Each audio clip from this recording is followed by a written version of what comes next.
അത് ഇന്ന് വരെ ഞാൻ അമ്മ സംഘടനേൻ്റെ കാര്യങ്ങൾ പുറത്തു പറയാത്തത് ഓൺലി ബിക്കോസ് അത് നമ്മളുടെ ഒരു ചെറിയ സംഘടനയാണ്. പക്ഷെ ഇന്ന് എനിക്ക് ഒരു റിലീഫ് എന്ന് പറയുന്നത് ഇന്ന് ഞാൻ അമ്മ മെമ്പർ അല്ല.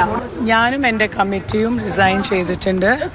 ഞാൻ പേഴ്സണലി ശ്വേത മേനൻ എന്ന അമ്മ എന്ന മെമ്പർഷിപ്പ് ഞാൻ ഇവിടെ റിസൈൻ ചെയ്യാണ്.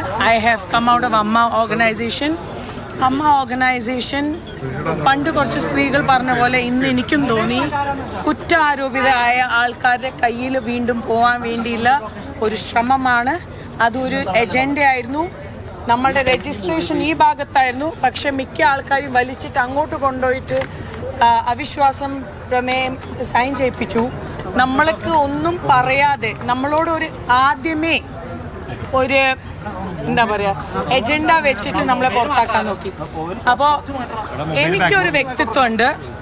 എനിക്ക് പറയാനുള്ള കാര്യം ഞാൻ തുറന്നു പറയും. യെസ്, നമ്മളുടെ സമിതിയിൽ ഒരു ട്രഷറർ ഒരു എബ്സ്കോണ്ടർ ആയിരുന്നു. He Rann away on 1st of May.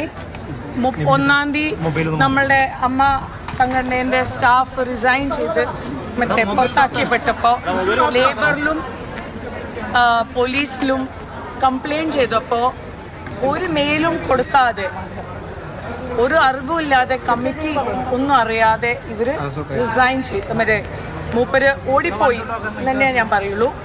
അപ്പോൾ ഒരുപാട് നമുക്ക് കണക്ക് ചെയ്യാൻ പറ്റും. പക്ഷേ വീണ്ടും ഞാൻ പറയാണ്, സെപ്റ്റംബർ 1 തീയതി തൊട്ടുള്ള നമ്മൾ വന്നില്ല കമ്മിറ്റീൻ്റെ എല്ലാം കണക്ക് കറക്റ്റാണ്.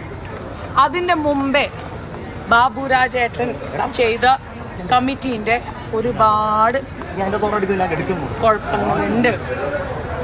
അത് ഇന്ന് വരെ ഞാൻ അമ്മ സംഘടനേൻ്റെ കാര്യങ്ങൾ പുറത്തു പറയാത്തത് ഓൺലി ബിക്കോസ് അത് നമ്മളുടെ ഒരു ചെറിയ സംഘടനയാണ്. പക്ഷെ ഇന്ന് എനിക്ക് ഒരു റിലീഫ് എന്ന് പറയുന്നത് ഇന്ന് ഞാൻ അമ്മ മെമ്പർ ഇല്ല.